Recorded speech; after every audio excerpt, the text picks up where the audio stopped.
इकॉनॉमिक्समध्ये आपल्याकडे जो फॅकल्टी पण आहे, आपल्याकडे विद्यार्थी होता, आता PSI झालाय, पुढची परीक्षा कदाचित दिलेली आहे. संतोष आंबटकर तुमच्याशी याच्यानंतर संवाद साधेल. संतोष. घाबरलेला पीटर आज पहिल्यांदा घाबरतोय इतक्या लोकांना समोर बघून. घाबरण्यातही धमकी देतोय.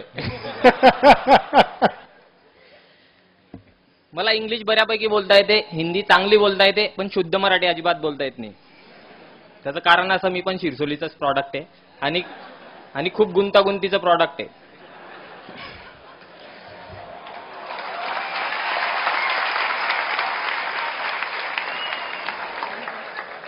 तुम्हाला आजपर्यंत बऱ्याच लोकांनी सांगितलं असेल 48% मी IAS झालो, IPS झालो, 50% झालो, काहीतरी अधिकारी बनलो.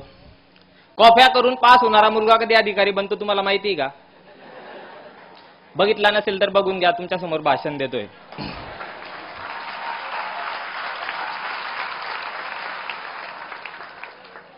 प्रवास फार विचित्र होता. वडील गावाचे सरपंच आणि पोरगा एकदम टुकार.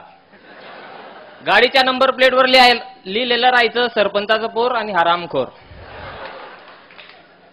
बापाकडे जो यायचा गावातला तो सल्ला घ्यायचा आणि जाता जाता मला 2 गोष्टी शिकवून जायचा की असं नको करू, बापाचं नाव खाली जात आहे. 10वी पर्यंत आलो. गावातच शाळा होती.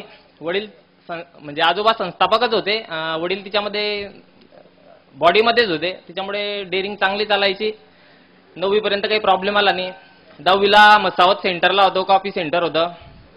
जिगरबाज मित्र होते, 4-4, 5-5 फुटाचे भिंती कुदून कॉप्या द्यायला यायचे.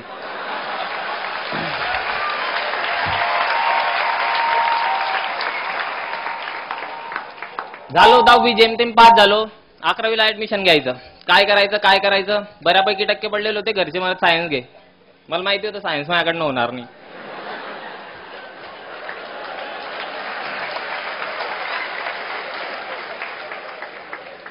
बापाला म्हटलं मी सायन्स काही घेत नाही, मी आर्ट्स घेतो, ते आपलं बरं आहे. म्हटलं राज्यशास्त्र, भूगोल, अर्थशास्त्र. म्हणे नको सायन्सच घे, लोक काय म्हणतील की सरपंचाचा पोरगा सुद्धा सायन्सला गेला आणि मग गावात नको जाईल म्हणे. म्हटलं ठीक आहे, बडीचा बकरा मलाच बनवायचा आहे तर बनेल. मग मी घेतलं 11वी सायन्सला ऍडमिशन घेतलं. सर इंग्लिशमध्ये बोलायचा, सगळं डोक्याच्या वरनं जायचं. कारण आज 10वी पर्यंत मराठी मीडियम, इंग्लिशशी काही संबंध नाही. 36चा आकडा, 36 मार्क पाडूनच पास व्हायचो आपण. मग 11वी झाली कशी तरी, जेमतेम. तिच्यात पण नूतन मराठा कॉलेज होतं, मायबाप कॉलेज, होऊन गेलो पास. 12वी सायन्सला ऍडमिशन घेताना फार टेन्शन आलं की सायन्स करायचं की नाही करायचं. बाप म्हणे आता जर तू ऍडमिशन मागे घेतलं तर लोक काय म्हणतील, 11वी सायन्स केलं, 12वी सायन्स करायची गमेंट नव्हती तर 12वी सायन्स मधून ऍडमिशन काढून घेतलं. आता काही पण कर, फेल झाला तरी चालेल, 12वी सायन्सला ऍडमिशन घे. घेतलं 12वी सायन्सला ऍडमिशन. तो मास्तर फाळ इंग्लिशमध्ये जोर जोरात व्याख्यान द्यायचा, मी ऐकायचो, अर्ध डोक्याच्या वर जायचं. थोडंफार जे शब्द आधी माहित होते त्याच्यावरनं थोडंफार समजायचं. 12वी सायन्स पास झालो. त्या सरांना भेटलो. त्यांना म्हटलं येईल तुम्हाला एक दिवशी नक्की भेटायला येईल आणि तुम्ही जशी इंग्लिश बोलता नक्की तशी बोलून दाखवीन. 12वी सायन्स झालं. माहिती होतं फर्स्ट इयर सायन्स जर घेतलं तर डोक्याला ताण आहेच. ते प्रॅक्टिकल, ते ॲप्रॉन घाला आणि ते नळ्यांमध्ये रसायन ओतून ते काहीतरी करत बसा. त्याच्यापेक्षा म्हटलं कॉमर्स घेऊ.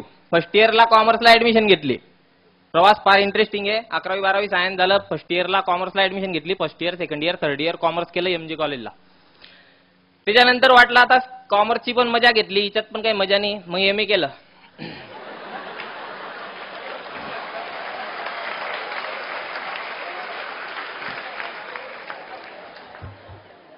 MA करता करता इकॉनॉमिक्सची गोडी होती. First year, second year, third इयरला इकॉनॉमिक्स बऱ्यापैकी झालेलं होतं. MA मध्ये पण इकॉनॉमिक्सवर बराच हात बसलेला होता. त्यानंतर प्रश्न पडला, आता MA पर्यंत येऊन गेलो, 23-24 वर्षाचे होऊन गेलो, आता करायचं काय? मी त्याच्यासोबत MBA पण करत होतो. ऑस्ट्रिया युनिव्हर्सिटी, रायसोनी कॉलेजला ऑस्ट्रिया युनिव्हर्सिटी, मी तिथनं MBA करत होतो. MBA झालं. कसं झालं ते फक्त मला माहिती. तुम्ही त्याचं टेन्शन नका घेऊ. मग एक समुद्र होता. समुद्रात फक्त माझी ओढी ती, चारी बाजूला समुद्र होता, दिशा दिसत नव्हती. हे जे 3 वाक्य ते लिहिलेले याच्यापैकी एक पण आयुष्यात नव्हतं. दृढता तर माहितीच नव्हती, प्रकाशमय आयुष्यात नव्हता आणि दिशा कुठे जायचंय ते माहित नव्हतं.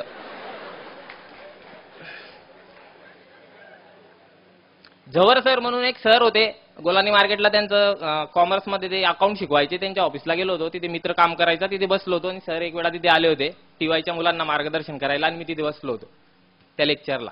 आणि सरांनी पहिल्याच तिच्यामध्ये मन जिंकलं होतं व्याख्यानमध्ये. सरांनी म्हटलं होतं की यशस्वी होण्याचे 3 मार्ग. एक कठीण मेहनत, दुसरा कठीण मेहनत आणि तिसरा कठीण मेहनत. तेव्हा समजलं की मेहनतीला पर्याय नाही, आपण जे करतोय ते चांगलं नाही.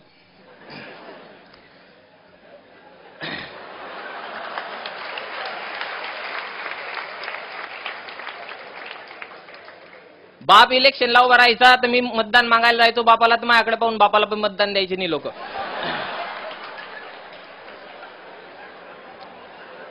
2007 मध्ये एक मॅटर झालं.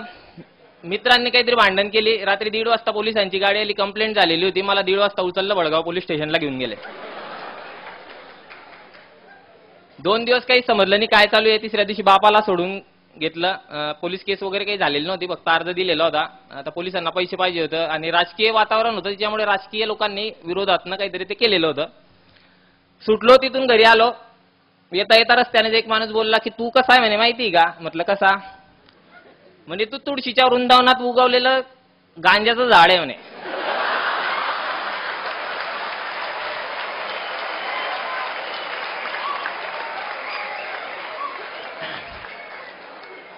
दिमाग फिरला, घरी आला. बापाला म्हटलं एक माणूस असा बोलला. अरे जाऊ दे म्हणे, मला माहिती आहे ना, राजकारणातून झालेलं आहे म्हणे, तुझ्या काही दोष नाही म्हणे तिच्यामध्ये. म्हटलं ठीक आहे. खूप संतापात होता. बाहेर गेलो. बाहेर जाता जाता बाप म्हणे 1 मिनिट थांबलो. आई आली, आत्या आल्या, मामा आले. तो लग्न करायचं म्हणे, तू खूप मातून गेलाय म्हणे. म्हटलं लग्न झाल्यावर माणूस म्हणजे ते काय म्हणतात नाल बसून जाते माणसाला, असं काही आहे का? म्हटलं नाही म्हणे, पण तू लग्न करायचंय. म्हटलं लग्न करेल पण लव्ह मॅरेजच करेल. वडील म्हणत ठीक आहे कर. टेन्शन मध्ये त्यात दुसऱ्या दिवशी कॉलेजला गेलो. ती भेटली.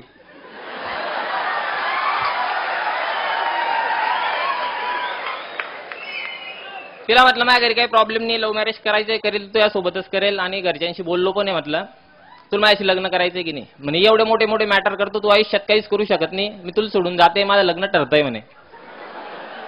म्हटलं सोडून जाऊ नको. नाही म्हणे मला जायचंय. म्हटलं जाऊ नको. नाही म्हणे मला जायचंय. म्हटलं जाऊ नको. नाही म्हणे मला जायचंय. म्हटलं जा.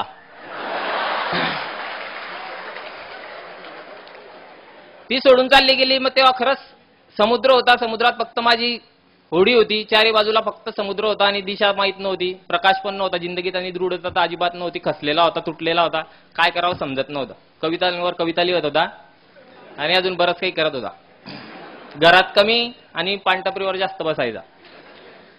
मग तेव्हा दीपस्तंभाला आलो. सरांचं ते मार्गदर्शन ऐकलेलं होतं, ते डोक्यात होतं. दीपस्तंभाला ऍडमिशन घेतलं आणि एक जीवनात असा ट्यूब पेटला, प्रकाश आला.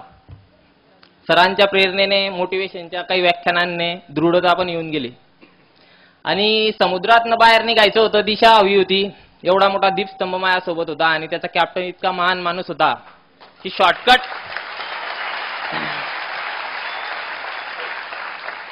किनाऱ्यापर्यंत जाणारा शॉर्टकट कुठला तो त्यांना चांगल्या पद्धतीने माहित होता. 2 वर्ष मेहनत केली. आज मी PSI बनलो. 4 वेळा माझा बाप आज बी माझ्या मित्रांना विचारतो की हा खरंच PSI बनला का?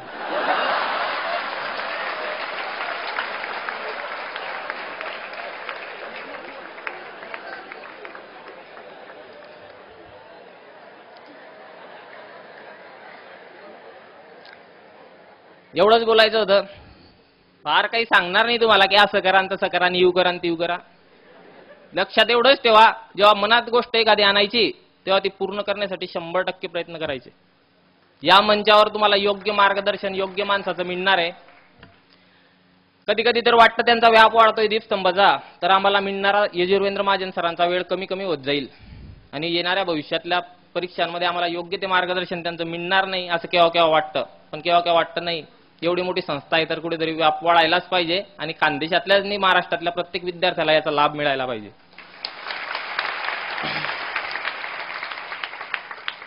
परिस्थिती फार वाईट आलेली होती. लोक काय काय बोलायचे, मायाविषयी तर जास्तच बोलायचे. पण 2 लोक फार खंबीर पद्धतीने मागे उभे होते, एक आई आणि दुसरे वडील. आजचं यश त्यांच्या चरणी अर्पण. फादर्स डेला माझ्या वडिलांना इथे मी बोलवलं, ते इथे आले, माझा सत्कार झाला. माझ्या आयुष्यातला हाच सर्वात मोठा सुवर्ण क्षण. आयुष्याच्या भूतकाळात काही चुका झाल्या असतील तर ते झाल्या असतील, पण आजचा वर्तमान मी त्यांच्या नावावर केला, त्याचा मला आनंद आहे.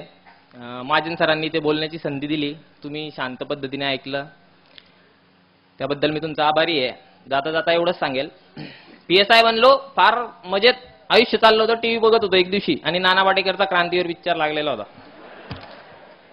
तो पोलीस येतो, नाना पाटेकर जेलमध्ये असतो आणि नाना पाटेकरला म्हणतो की तुझी शेवटची इच्छा काय. नाना पाटेकर म्हणतो या ऐसी घुटन सी होती है, मुझे अगर फांसी देनी तो वही दे दो, क्रांति मैदान में जहां से देश में क्रांति की शुरुआत हुई थी.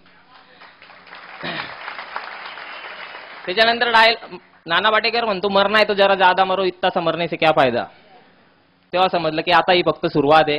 PSI मला बनायचं नाही आहे. येत्या 3 वर्षात DYSP ACP बनून याच स्टेजवर परत सत्कार स्वीकारेल एवढी ग्वाही देतो.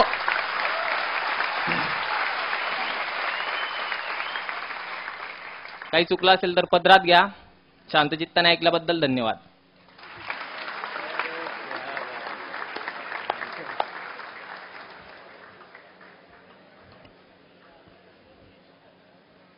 तो जसा आयुष्यात पहिल्यांदा घाबरला होता आज बोलताना, तसा मी आयुष्यात पहिल्यांदा मला शब्द सापडत नाहीये काय बोलावे.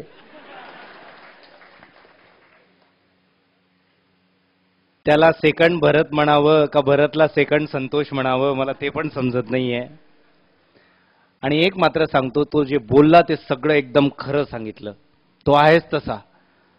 आणि त्याला जेवढी अशी सगळे विद्यार्थी आहेत ना, हे सगळे तुमच्या अनेकांसाठी आदर्श आहे. अभिजित सारखे विद्यार्थी जे आहेत ना, म्हणजे अभ्यासच आधीपासून हुशार व्यवस्थित, बरोबर, ते असतात 10-15%, बरोबर.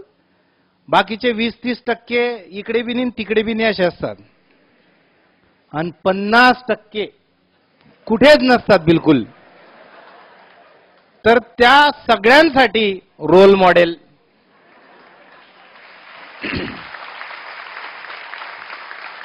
अत्यंत मेरिटला असणारे मुलं 5-5 अटेम्प्ट मध्ये पास न होणारे मी पाहिलेत. आणि असेच टपऱ्यांवर कधीतरी उभं राहणारे किंवा कधीतरी थोडीशी लाईन चुकून गेलेले, कधीच अभ्यास न केलेले काही मुलं असे पुढे जातात. याचा अर्थ असा नाही की टपरीवर उभं राहायला पाहिजे. मी मुद्दाम जरा विस्कळीत करून सांगतोय तुम्हाला. पण थोडक्यात आत्ता जर काही चुकीचं घडत असेल, आत्ता जर काही तुमचं तंत्र लागत नसेल, काही तंत्र बसत नसेल, निराश होऊ नका. जर तुमच्या जीवनात तुम्ही बदल घडवून आणला, तुम्हीच, मी नाही, ही सगळी लोक दीपस्तंभचं सांगतायत, त्यावेळेस मी एक वेळेस मानतो की ठीक आहे, वातावरण त्यांना मिळतं.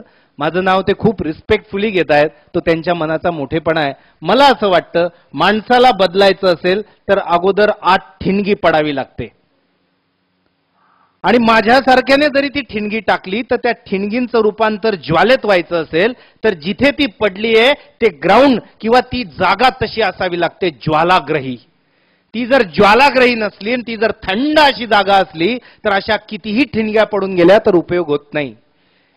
मी त्या दिवशी कदाचित जवर सरांकडे 50-70 मुलांसमोर बोललो असेल, मला आठवत पण नाही की तो होता नाही होता.